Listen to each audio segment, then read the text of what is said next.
చాలా సందర్భాల్లో, చాలా విషయాల్లో అసలు ఈ ధ్యానం వల్ల మనకు ఒరిగేదేమిటి? మనకు అర్థమైన భాషలో మాట్లాడుతున్నా.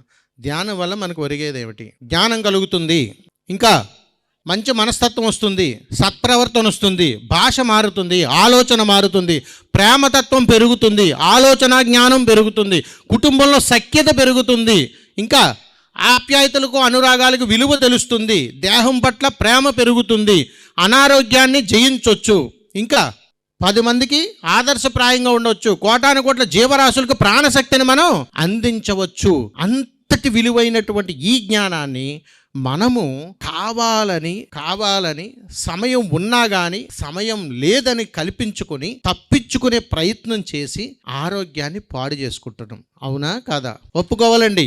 ధ్యానపరుడు ఎప్పుడు కూడా అబద్ధం చెప్పడు.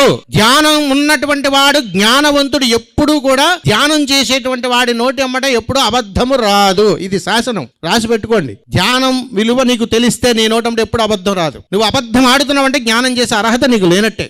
అందుకని మనం ఎన్ని పనులు చేసినా, ఎందుకు ధ్యానం చేసినా మనకి ఎందుకు మోక్షం రావటం లేదు, ఎందుకు ఆత్మజ్ఞానం కలగటం లేదు అని అంటే, నువ్వు తినేటువంటి ఆహారం ప్రమాదకరంగా ఉంది, నీ జీవన విధానం ప్రమాదకరంగా ఉంది, నీ ఆలోచన విధానం ప్రమాదకరంగా ఉంది, నీ ప్రేమతత్వం ప్రమాదకరంగా ఉంది, నీ కుటుంబ సఖ్యత విధానం